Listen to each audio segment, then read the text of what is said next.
nagmamahal na mga Muslim po. Okay na po yung palamura kesa sa bangag! Allahu Akbar! Allahu Akbar! Allahu Akbar! Alhamdulillah po. Shukran, shukran! Duterte!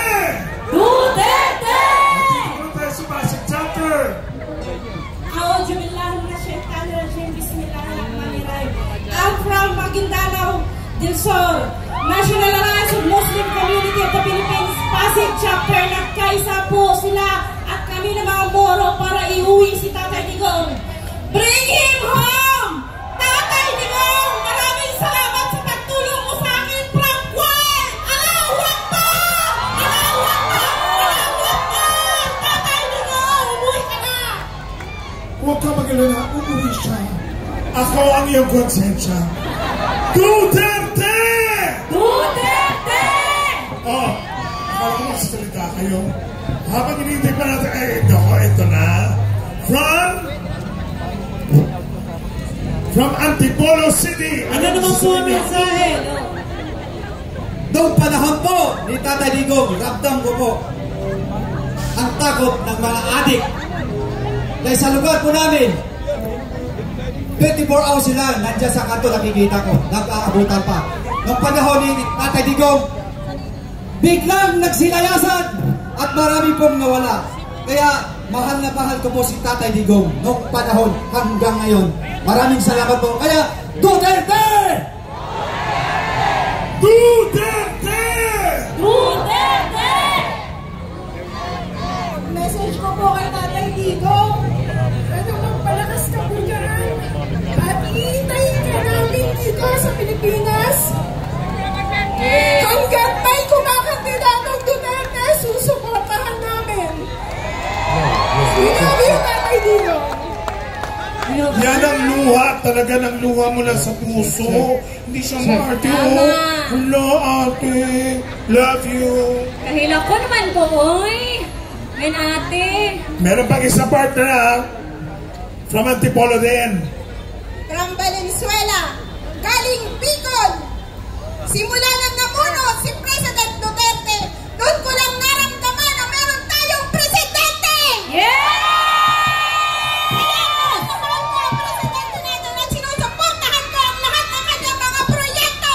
Ibalik si Tatay Digong! Yeah! Duterte! Duterte! Teka, meron pa isa rito. Ay, parang kapatid ko rin. May isa ka pa dyan, partner? Para sa akin, tama na yung ginawa ni Marcos kay Duterte. Ginamit niya si Sara para makapasok siya ng gobyerno. Yeah! Ginamit niya si Sara, makapasok sa gobyerno. Tinuloy niya ang kanyang mga plano para kagaya dati. Kaya, mahal na Pangulong Presidente, suportado kami sa inyo. Huwag kayong mag-alala. At tayo ng Pilipinas ay nagsusumamo sa pagbabalik nyo bilang Presidente. Masaya kami ngayon dahil inaayos namin ang Pangulong Presidente Duterte. Kaya manda ka. Okay ka lang? Duterte! Duterte! Ay, halika. Isa sa mga kasamaan natin sa industriya ng musika at komedya, Arnel na Chica. Sige na.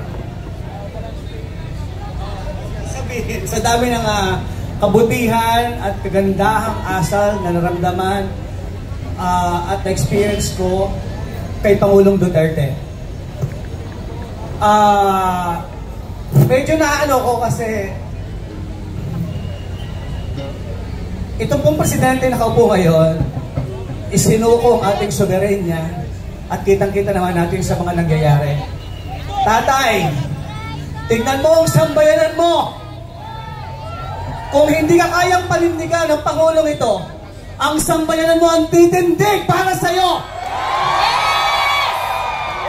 Ingatan mo ang sarili mo, inaantay namin ang pagbabalik mo, dahil alam kong mahal na mahal mo kaming lahat, at mahal na mahal ka rin namin, tatay. Tama!